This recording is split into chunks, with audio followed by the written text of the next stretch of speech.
दोस्तों, आसीन वीराथू वो भगवा संत जिसके नाम से कांपते हैं कट्टरवादी मुसलमान।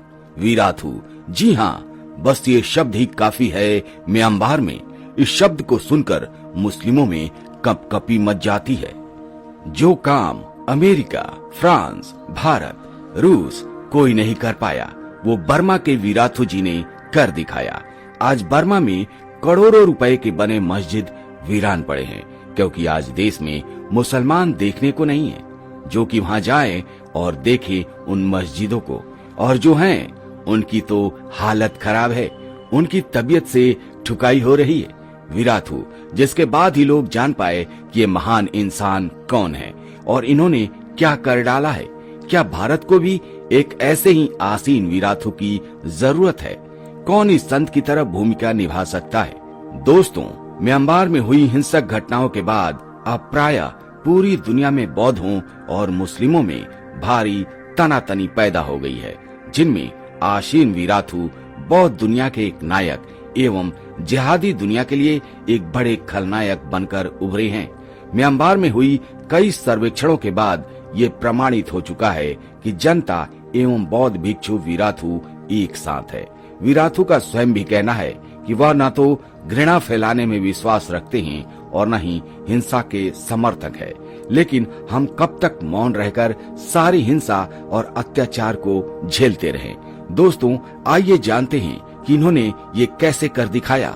वीराथू एक ऐसा नाम है जिसे सुनकर बर्मा के मुसलमान थर थर कांप रहे हैं। बर्मा के बौद्ध गुरु वीराथू जी ने आखिर किस तरीके से मुस्लिमों को भगाया या कमजोर किया, आइए इसे समझते हैं। जैसे मुसलमानों का 786 का नंबर लक्की माना जाता है, वैसे ही वीराथू ने 961 का नंबर निकाला और उन्होंने पूरे देश के लोगों से आह्वान किया कि जो भी राष्ट्रभक्त बौद्ध है वो स्टिकर को अपनी अपनी जगह पर लगाए। इसके बाद टैक्सी चलाने वालों ने टैक्सी पर, दुकानों वालों ने दुकानों पर इसको लगाना शुरू कर दिया। लेकिन वीराथू का संदेश साफ था कि हम बौद्ध अपनी सारी खरीदारी और व्यापार वहीं करेंगे जहां ये स्टिकर लगा होगा। किसी को टैक्सी में चढ़ना है तो उसी टैक्सी में चढ़ेंगे जिसके ऊपर ये स्टिकर होगा। उसी रेस्टोरेंट में खाना खाएंगे जहां ये स्टिकर हुआ। उन्होंने ये भी कहा कि हो सकता है कि ऐसी हालात में मुस्लिम सऊदी से आए, पैसों के दम पर अपने माल को कम कीमत पर बेचकर आपको आकर्षित करें। लेकिन अपना ध्यान रखिएगा दोस्तों, आप 2 पैसा देना और सोचना कि आपने अपने देश के लिए पैसा दिया है।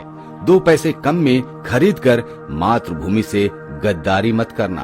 वो आपके पैसे हैं, आपको ही मिटाने में लगते हैं। मूर्खता मत करना। दोस्तों, हालात ये हो गए कि मुस्लिम के व्यापार ठप पड़ गए। मुस्लिम इतने आतंकित हुए कि स्टिकर लगी टैक्सी को चढ़ना तो दूर, किनारे से कन्नी काटने लगे।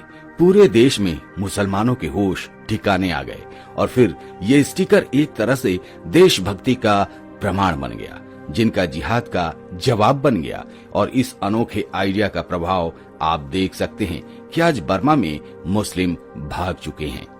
वीराथू ने साफ साफ कहा कि चाहे आप कितने भी दयावान हो या शांति प्रिय हो, पर आप एक पागल कुत्ते के साथ नहीं सो सकते, अन्यथा आपकी शांति वहाँ कोई काम नहीं आएगी और आप बर्बरता से खत्म कर दिए जाओगे। उन्होंने कहा, शांति स्थापित करने के लिए हथियार उठाना होगा, शांति के लिए युद्ध जरूरी है। ये सारी बातें वीराथू ने गीता से ली और फिर कट्टरवाद की बीमारी झेल रहे म्यांमार के लोग एकजुट हो गए और वो वीराथू के लिए जान देने लगे और देने को और लेने को तैयार हो गए। पूरे म्यांमार से अवैध मुसलमानों को खदेड़ा जाने लगा।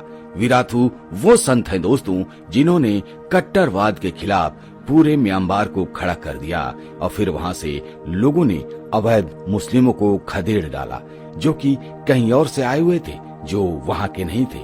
जो लोग भगवान बुद्ध की बातों पर अमल करते आ रहे थे, उन लोगों ने देश की रक्षा के लिए बुद्ध की बातों को छोड़कर संत वीराथू की बातों पर अमल किया। और इसीलिए वीराथू अब पूरे देश में घूम घूम कर भिक्षुओं तथा सामान्य जनों को उपदेश दे रहे हैं कि यदि हम आज कमजोर पड़े तो अपने ही देश में हम शरणार्थी बढ़ जाएंगे। विराथू के प्रवचनों को अगर कोई सुन ले तो उसे लग सकता है कि शांत स्वरों में मोक्ष प्राप्ति की बात चल रही है। दोस्तों, ये संत महान है, ये लोगों के लिए महान बन चुके हैं। इन्होंने कुछ ऐसा कर दिखाया है जो करना किसी के लिए मुमकिन नहीं था। इन्होंने उन कट्टरवादी मुसलमानों को अपने देश से भगा दिया, भागने पर मजबूर कर दिया, जो वहीं की खाते थे और वहीं के लोगों को परेशान करते थे। तो संत विराथू के बारे में आपका क्या ख्याल है? आप अपने विचार कमेंट करके जरूर बताइएगा।